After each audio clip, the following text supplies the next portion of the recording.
Hi again, everyone.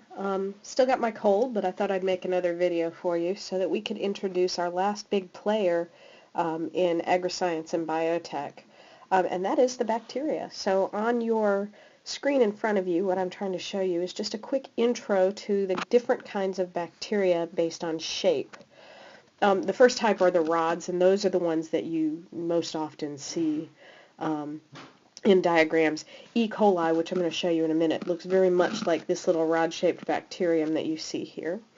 You also have bacteria that are in spherical shapes, and these bacteria that you see in this image are actually the bacteria that cause strep throat, and they are little spheres that occur in chains. And then, of course, you've got the spiral bacteria, and these look like little macaroni noodles, actually, if you use your imagination a little bit. But there's a lot of variety in bacteria. Bacteria are a very successful group of organisms on the planet. They were probably the first organisms on the planet.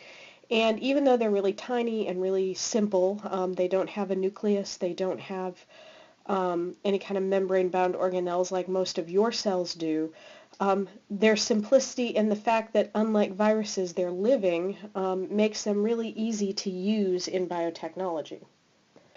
Let's look now at what a typical bacterial structure looks like.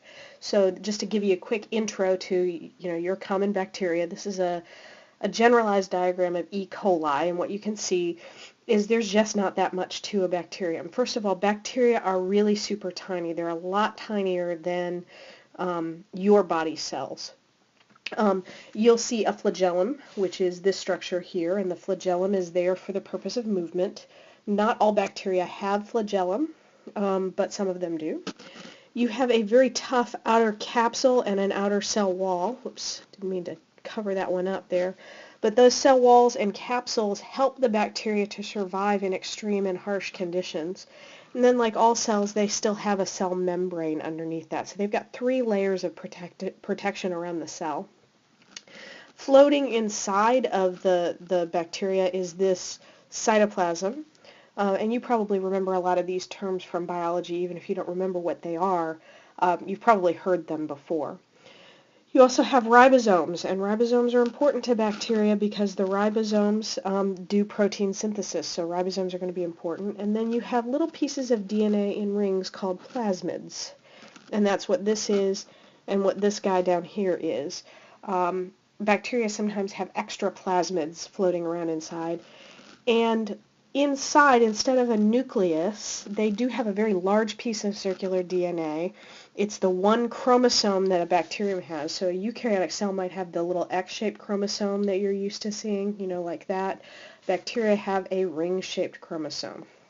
And this little ring-shaped chromosome that you see here is kind of all crushed together, so you can't really tell that it's got a ring shape, but that's what we're talking about here, the circular DNA. And then, of course, there are these little structures that look like spikes that stick out from the bacteria. These are known as the pili, and these are little tubes that the bacteria use to pass little pieces of DNA back and forth for sexual reproduction. Now let's get down to the heart of the matter. Why are bacteria so important? Now that we've met the player and we kind of know what the player looks like, why is this important to us in agriscience and biotechnology? The first thing is digestion. That's just not only a human function, but all animals have to do some form of digestion. All along in your gut, basically your gut is a series of tubes that run through the body, from your stomach all the way through your small intestine, and then into the large intestine, and then on out. That gut is lined with bacteria, and that's because bacteria have enzymes and things that allow them to break down foods that you can't break down. So a lot of the plant material, for example, that you eat has a lot of very tough cellulose in it, and you don't have anything for breaking down cellulose in your body.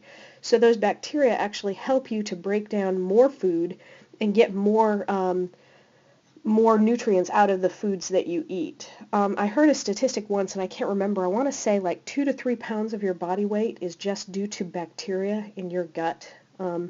That's a big deal. Bacteria are everywhere in your body, and it's important to know that because not all bacteria are bad. And specifically, we're focusing today on the good bacteria. Obviously, there are ones that would cause disease, and those aren't so great. But there are a lot of bacteria that do an awful lot of good for us, and digestion is one of those good things that they do. Another thing is bacteria can be vectors in biotech. Remember that a vector is an organism that can move a piece of DNA from one organism to another. Bacteria can sometimes be superior vectors than viral vectors because they actually are made of cells, and so the DNA inside of the bacteria that we've inserted into the bacteria is encased in a cell as opposed to a little non-living entity like a virus. Decomposition, of course, that's an important function. I always tell my students it doesn't seem like decomposition would be that important, but actually if you imagined all of the dead leaves, for example, every fall, that just kind of land on the ground. If there weren't things like bacteria and then of course the fungi that we learned about before, those dead leaves would just pile up year after year after year. Nothing would break those leaves down and get rid of them, so we'd be drowning in dead leaves, for example.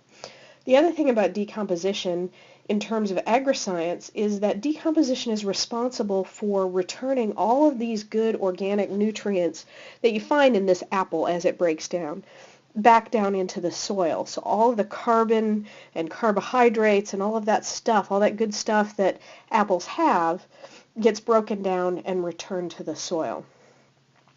Of course, another function that you've learned about recently is food production, right? Bacteria are helpful in lots and lots of food production, like cheese making and yogurt making. And a lot of us will have yogurt because it relates to this other function back up here. If ever you've had an antibiotic and you've had some tummy trouble because that antibiotic killed some of your digestive bacteria, so you've had some indigestion and not felt very well, a doctor might tell you to eat some yogurt because yogurt has active cultures of bacteria in it. So there's living bacteria in your yogurt. And those are beneficial bacteria that when you eat that yogurt, not only has the yogurt then become a food product for you, but you're also then colonizing your gut with new bacteria. The last one, of course, is nitrogen fixation, which is down here. Now, in the next module, we're going to learn a lot about nitrogen fixation. What you need to understand is that a lot of the nitrogen in your in the air, the air has a lot of nitrogen in it, isn't actually a usable form of nitrogen. So bacteria convert atmospheric nitrogen into a usable form of nitrogen that plants can take up. So bacteria enrich the soil in that way as well. So that's bacteria. Hope you've enjoyed your look at our big players in the biotechnology and agriculture industry. And we're going to get a much more in-depth look, particularly at viruses and bacteria in the upcoming modules, but just thought at this point it would be good for your project as well if you kind of knew a little bit about them before we went any further.